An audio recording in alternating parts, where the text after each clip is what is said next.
السلام علیکم۔ بسم اللہ الرحمن الرحیم، نحمدہ ونصلی ونسلم علی رسول الکریم، اما بعد۔ جی میں دوبارہ سے ایک مسئلے کی طرف یاد دہانی کرانا چاہتا ہوں کہ کرونا کی جو ہے وہ دوسری لہر جو ہے وہ پاکستان میں شروع ہو چکی ہے، اور ہمیں جو ہے وہ ایس او پیز کا خیال رکھنا چاہیے، اور یہ اللہ تعالیٰ نے جو ہمیں عقل دی ہے اس کا استعمال کرنا چاہیے، اور جو گیدرنگ ہو بڑی اس سے بچنے کی کوشش کرنی چاہیے، لوگوں سے ہاتھ ملانے کی، مصافحہ اور معانقہ کرنے سے ہمیں جو ہے وہ پرہیز کرنا چاہیے۔ اور اگر کوشش کر سکتے ہیں کہ دیگر نمازیں جو ہیں 5 وقت کی وہ اپنے دفتر یا اپنے گھر کے اندر پڑھنے کا اہتمام کریں، کیونکہ ایسی جگہوں پہ کہ جہاں لوگ بار بار جمع ہوتے ہیں وہاں زیادہ احتمال ہے کرونا کے وبا کے پھیلنے کا۔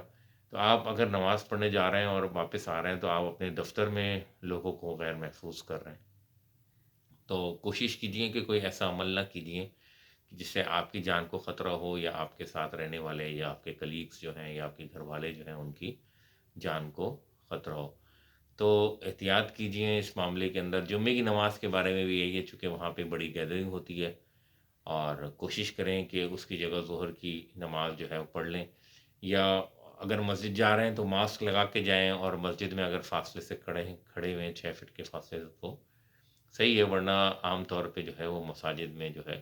وہ اس کو اچھا نہیں سمجھا جاتا کہ فاصلے سے کھڑے ہوں، تو لہٰذا مسجد جانے سے بھی گریز کرنا چاہیے۔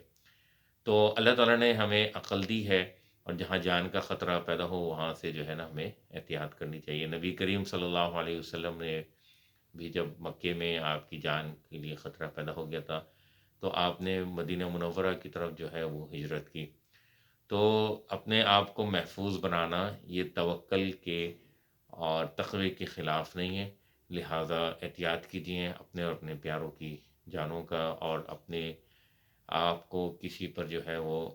وبال نہ بنائیے۔ اگر آپ بیمار ہوتے ہیں تو آپ کی وجہ سے ظاہر بات ہے کہ گھر والوں کو بھی تکلیف ہوگی، اور ہسپتال میں جو ہے وہ آج کل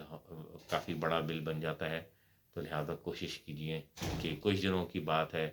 اللہ تعالیٰ جو ہے وہ تو ہمارے دلوں کے اندر جو ہے وہ رہتا ہے، تو کوشش کیجیے کہ اپنی عبادت کو خالص اللہ کے لیے کیجیے، لوگوں کو دکھاوے کے لیے نہ کیجیے کہ جی اگر ہم مسجد نہ گئے تو لوگ کیا کہیں گے، تو اس بات کی فکر نہ کیجیے۔ اللہ تعالیٰ جو ہے وہ ہمیں احتیاطی تدابیر پر عمل کرنے کی توفیق عطا فرمائے۔ وآخر دعوانا ان الحمد للہ رب العالمین۔